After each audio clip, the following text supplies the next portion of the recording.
Let's see if we can get this to work. I'm having difficulty with my mouse, and I'm not really skilled that much with a trackpad. Anyway, continuing on, we've defeated the Plains Indians. We're ready for the settlement of the interior West. And I'll explain what that means presently here. First question, if you're looking at your class notes worksheet, you can print out, that's the outline of what I'm doing. It's going to be easier to follow. Okay. First question, how has the West, with a capital letter, moved westward since colonial times? The word West without a capital letter is a direction. With a capital letter, it's a place. And in America, the term West is usually referred to as the frontier, the leading edge of settlement. And it hasn't always been in the same place. In colonial times, and that's a century and 2/3, the West was, well, the whole colonial world was pretty much frontier. It's from the Atlantic coast, the present-day Atlantic coast states, not including Florida, out to the Appalachian Mountains. You need to be referring to a map. I thought I might find a map in the textbook you could refer to. Skating on thin ice if I put a map on YouTube, because I could show you one in class, but if I put one on YouTube, could run afoul of some copyright limitations. Somebody owns that thing. So I hope you have a general idea of geography. The Appalachian Mountains run north, like southwest to northeast, just west of where the colonies were. All right. So as of independence, that's the land we effectively claimed. So we start growing almost immediately. The treaty that ended the Revolutionary War in 1783, the British, and the leader who did this never held office again, they're very generous. They gave us claim to everything south of the Great Lakes, north of Florida, which still belonged to Spain, and east of the Mississippi River. That more than doubled the land area. So for the time being, the states west, between the mountains and the river, okay, were western states. So Ohio, Indiana, Illinois, Michigan were the states to be. Kentucky, Tennessee, Mississippi, Alabama, those were western states until about 1820. So settlement moves across there, and then by the 1820s, it's moving past the Mississippi River. Louisiana is the first state west of the river in 1812. Missouri follows in 1821. So then the West is the area just west of the Mississippi River, as long as the forests held out. The area was forested until you reached the edge of the Great Plains, and farmers hesitated to go out there for reasons I'll tell you in a minute. So by the 1840s, settlement leapfrogged all the way to the Pacific Northwest. Let me finish the story I started. In 1803, the United States purchased from France the Louisiana Purchase. The western boundary was not defined at the time, but it was west of the Mississippi. It wasn't defined because nobody knew what the landmarks were. They didn't really have maps of it yet.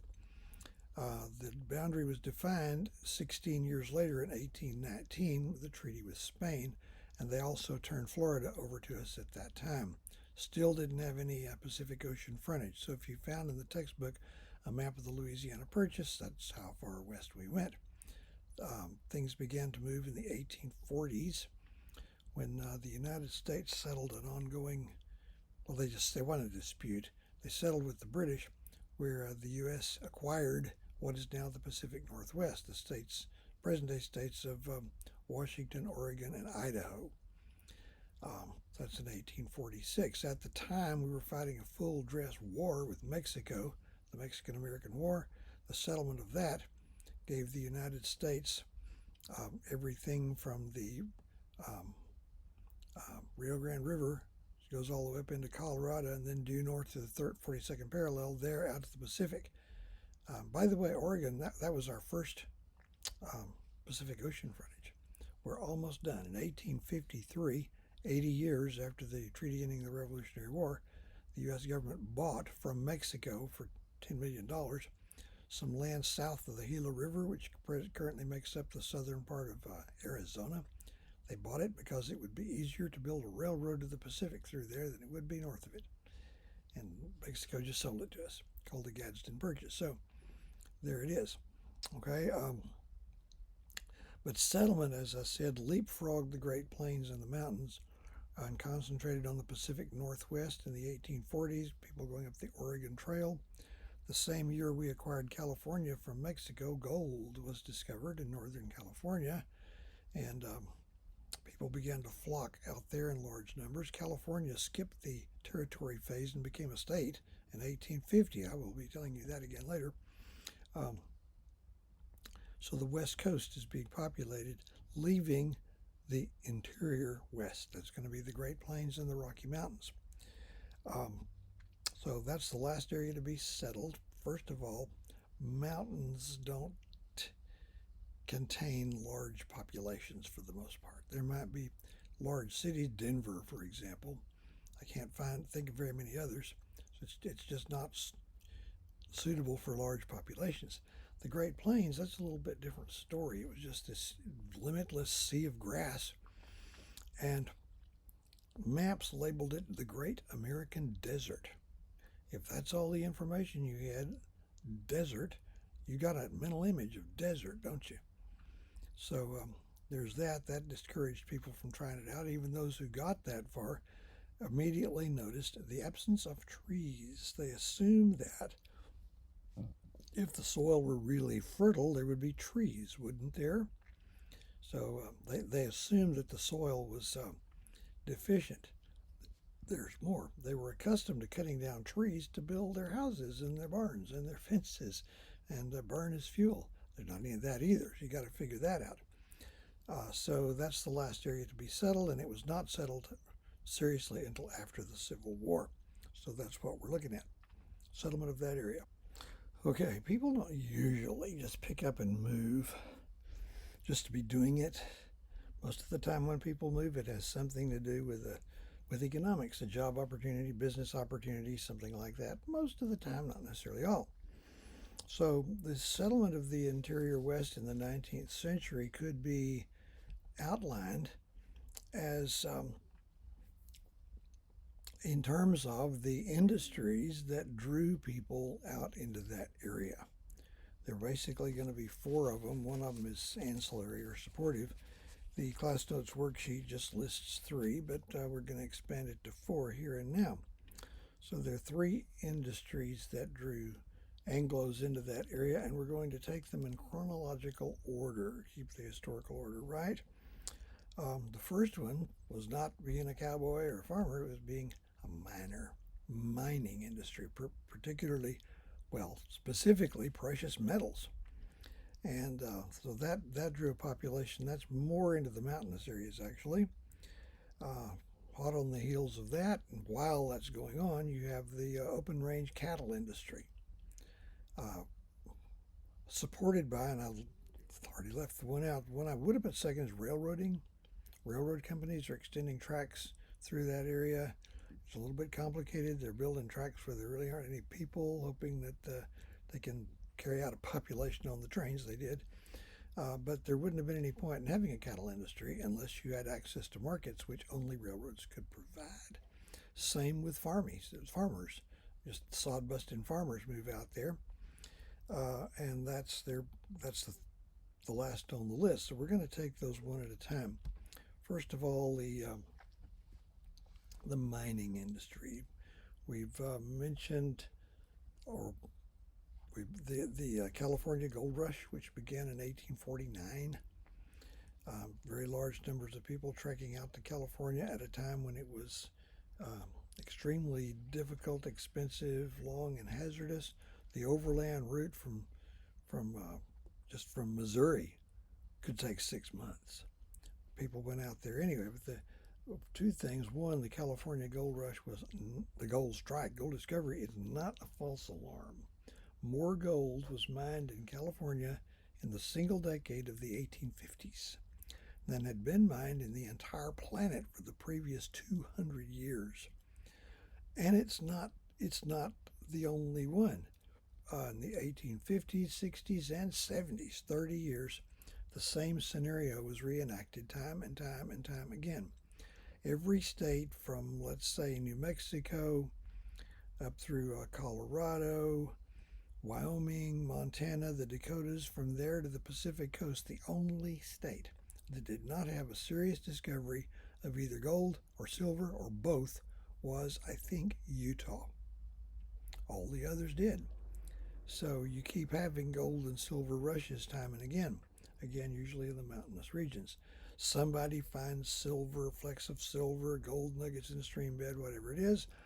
Obviously, they see riches and they want to keep this to themselves, but they've got to file papers at the land office. That's the kind of thing. Inevitably, the word gets out and prospectors rush to the scene, notoriously oblivious to anything like a property claim or an Indian reservation claim for that matter.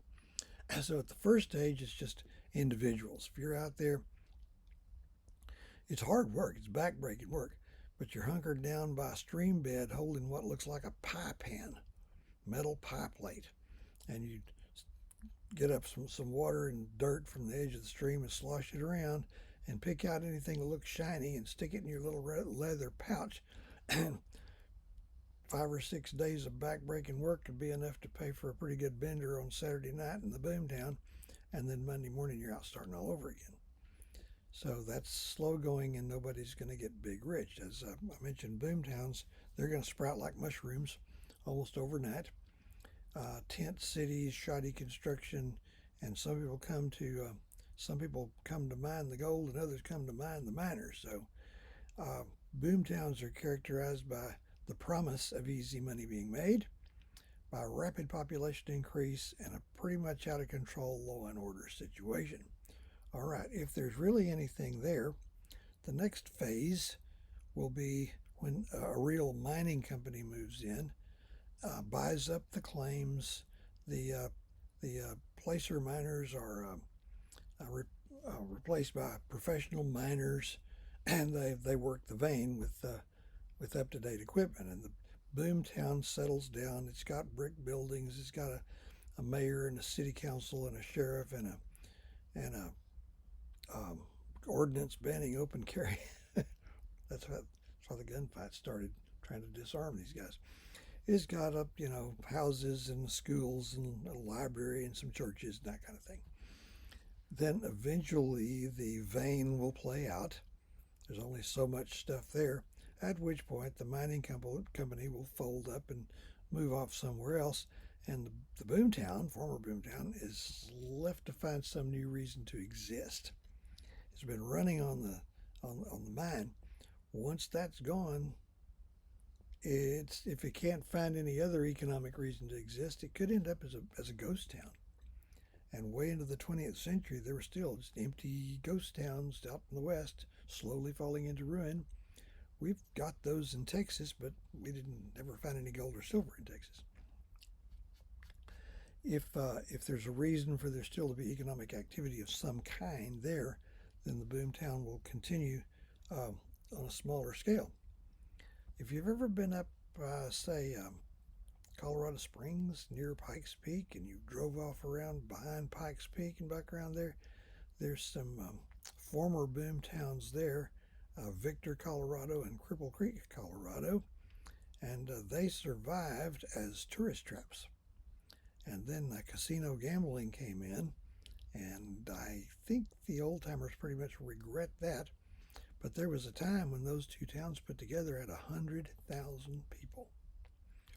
So the mining industry. By the end of the 1870s, that's pretty much over. Last big gold strike was in far western you're right, Canada, eastern Alaska, and in the Yukon River Valley, in an extremely harsh, forbidding northern climate. It was difficult to get to. Dangerous place, but there was a big gold strike up there in the late 1890s. Lasted a while. Okay, there's gold being mined today. For quite a while, it didn't really pay because the cost of extracting the gold exceeded the value the gold would have. Economics in play. Next up, we'll look at railroading in part 2.